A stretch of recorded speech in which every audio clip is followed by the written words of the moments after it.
All right, so Dana White just announced a fight night in December in Austin, Texas, and let me tell you this main card lineup because it is beautiful. Okay, so main event: Beneil Dariush versus Arman Tsarukyan, top lightweights in the world, gonna go at it. 5-round main event. Co-main: Dan Hooker versus Bobby Green.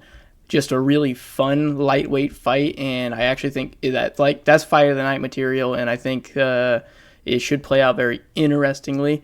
Because Dan Hooker hasn't looked amazing recently outside of the Jalen Turner fight, and Bobby Green just seems to be getting better for some reason in his old age.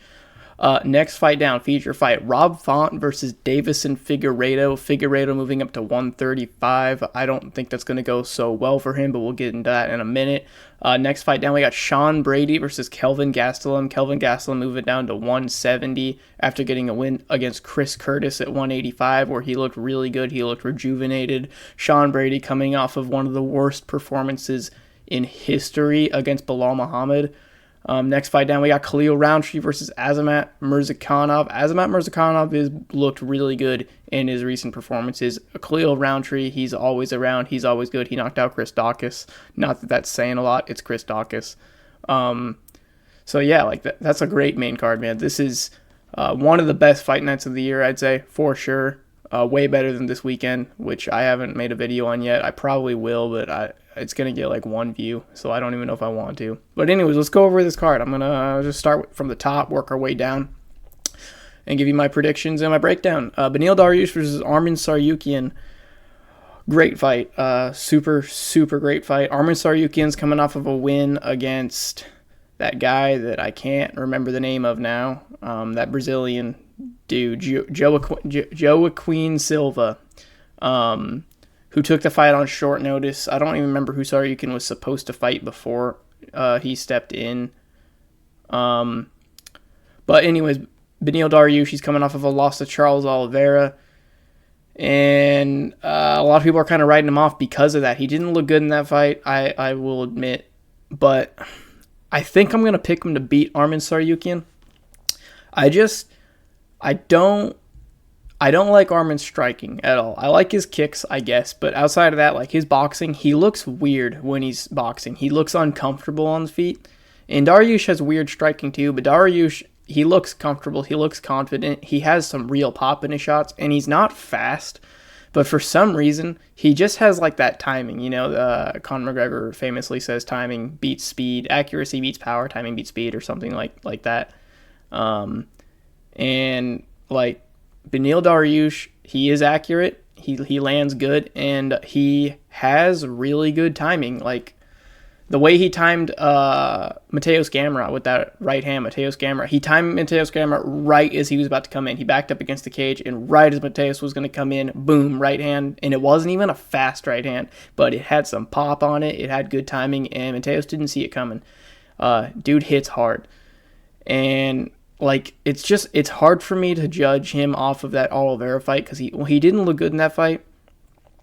But I feel like Oliveira just has that effect on people. You either beat Oliveira early or he beats you early. And like, you either make him look bad or he makes you look bad. I feel like there's never an in-between. You hardly ever see someone go like back and forth in a kind of teeter-tottering fight with Charles Oliveira. I think the closest we've seen it recently has been, I guess you could say, the Dustin Poirier fight, but like, because Dustin Poirier was putting it on him early and he was outstriking him, and then, you know, he gets subbed later.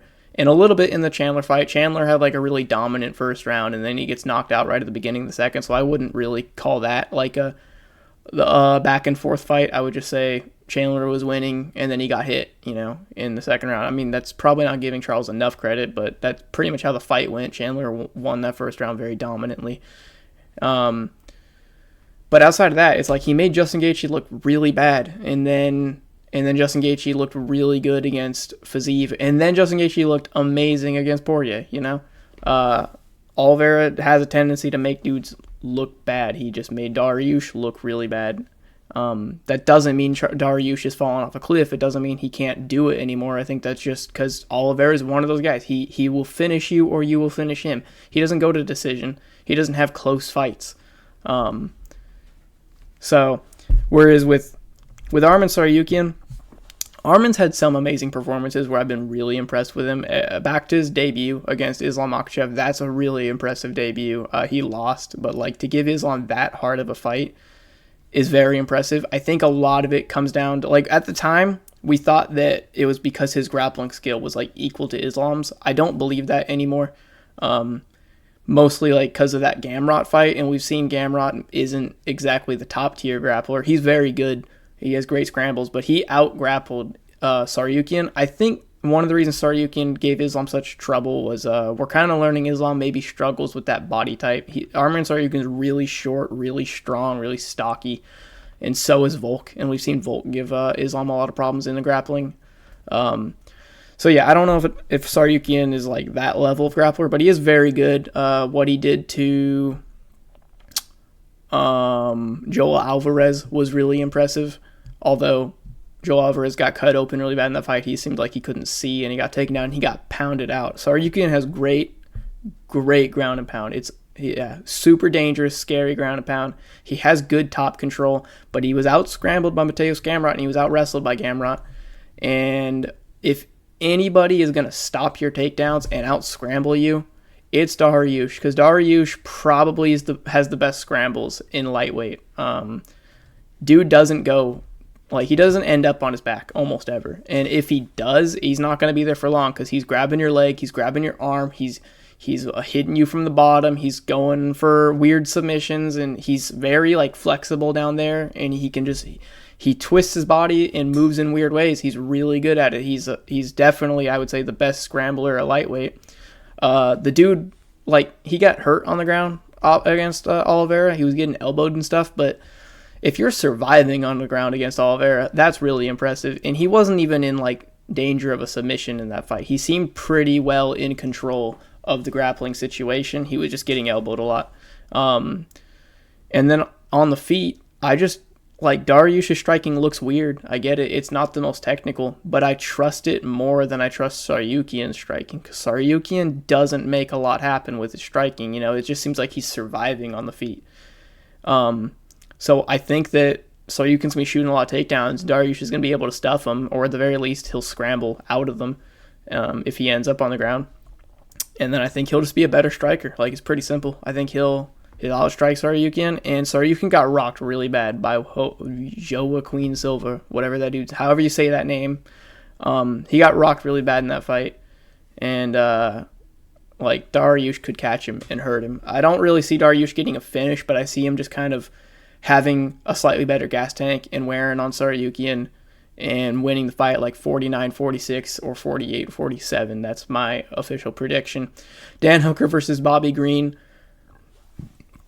Awesome fight. It's going to be so much fun to watch. Definitely going to be fight of the night. I think if not that, then maybe Rob Font versus Figueiredo. I don't think that'll get fight of the night for reasons we'll discuss in a minute. But Dan Hooker versus Bobby Green. I don't know how Dan Hooker's going to look after his last fight. Dan Hooker... It seems like when he takes a ton of damage, he doesn't come back like great. You know, when he comes, like you think of the Poirier fight, he went to war with Poirier, and then he looked pretty scared in the Chandler fight. He gets knocked out by Chandler, and then he kind of went on this skid of not looking very good. And then he didn't look like the old Dan Hooker in the Jalen Turner fight. He was really tough, and his chin held up good, but he took so much damage in that fight. I believe he broke his orbital bone by getting kicked in the face in that fight, and he kept fighting through with it, but he took so much damage. He was so beat up at the end of that.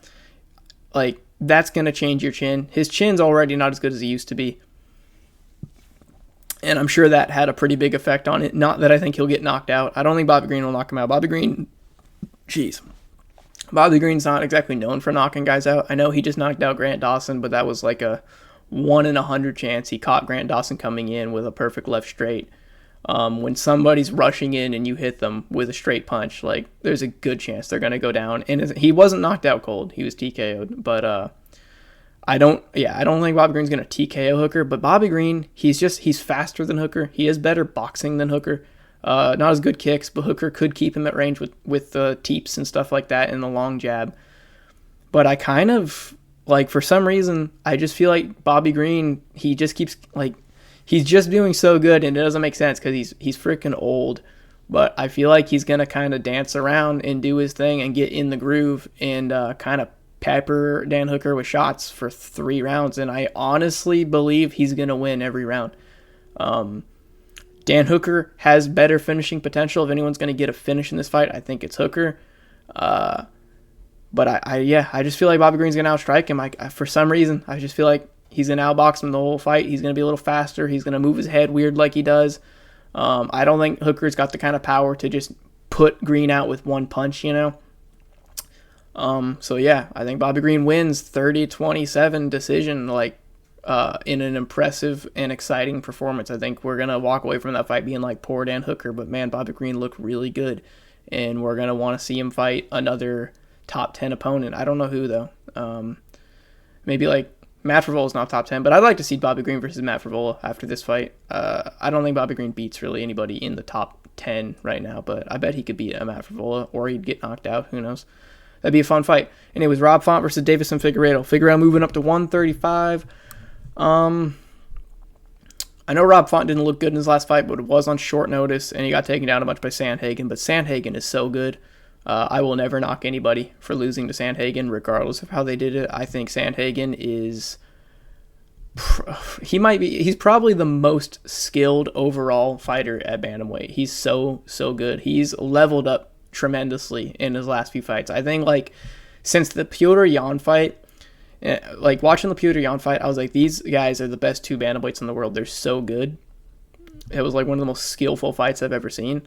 And I think Corey Sandhagen's leveled up quite a bit since that fight. He's really good now. He's really locked in. So I have no problem with Rob Font, like, losing a dominant decision to Sandhagen on short notice. Is not like whatever, you know. And Rob Font has such good boxing. He might be the best boxer in the UFC, like, strictly boxing. It's just so smooth. He has really fast hands. He has more power than I used to give him credit for, apparently. He knocked out Adrian Yanez without too much trouble. I mean, he, like, flattened him. It was a scary knockout for a bantamweight fight. And, yeah, I think he's going to knock out Figueiredo, to be honest, because Figueiredo was getting rocked by Moreno, and Moreno don't hit that hard. It's Brandon Moreno. Dude's like a 125er who looks soft and doughy. Brandon Moreno's amazing, but you shouldn't be getting rocked by him. And even, like, going back to, like, the first Brandon Moreno fight, where people say it was a draw and people say Moreno should have won. I thought Figueiredo pretty clearly won that fight 3-2. But he, even like then, and he was thought of as this world beater, and I was watching that fight, and I remember thinking to myself, like, man, Moreno seems like such a better striker than Figueiredo. It just means like Figueiredo hits way harder, because I was watching the fight, and Figueiredo, man, as soon as he gets tired, he is winging these crazy telegraphed wide shots, and his, like, defense isn't there, and he was, like, stumbling over himself, and it didn't look very good. I feel like he is so used to being this physical presence to his opponents and being so much physically stronger than them and being bigger than them, because he's huge for flyweight. I don't know if he was always relying on technique. I think his grappling technique is very good. His striking, though, it just hasn't looked that impressive to me. Like, I think almost every top 10 bantamweight is probably a better striker than him. And I don't know if his grappling is going to work well at bantamweight, because he's not going to be like the giant guy anymore. And Rob Font doesn't have bad takedown defense. He had it really bad in the Sandhagen fight, but, like, he took it on short notice, and he probably wasn't expecting Sandhagen to shoot takedowns. I'm sure he'll expect Davis and Figueiredo to shoot a couple, and I think he'll be able to stuff them. Even if he does, I don't see Figueiredo finishing him. And on the feet, I just don't think it's close. I think Rob Font is light years ahead of Figueiredo in the boxing department, and I think he's going to piece him up, and I feel like he's going to knock him out, because, like I said, he's getting rocked by Moreno. If Moreno's rocking you, like, Font's probably going to knock you out. That being said, the weight cut might have been a big problem there, and maybe he'll be rejuvenated at bantamweight. He might look better than ever at bantamweight, but he's old. He's like 37, I think. So I'm not banking on that. I think he's going to get knocked out by Rob Font in, like, the second round. Next fight, Sean Brady versus Kelvin Gastelum. My brain tells me Kelvin Gastelum should win, because Sean Brady looked terrible against Bilal Muhammad. But I don't know why. I have this like weird feeling that we'll never see Sean Brady look that bad again. I think maybe it's just like I've listened to some of his interviews and I like him. He seems like a cool dude, and he was very honest about that performance, which I like to see. And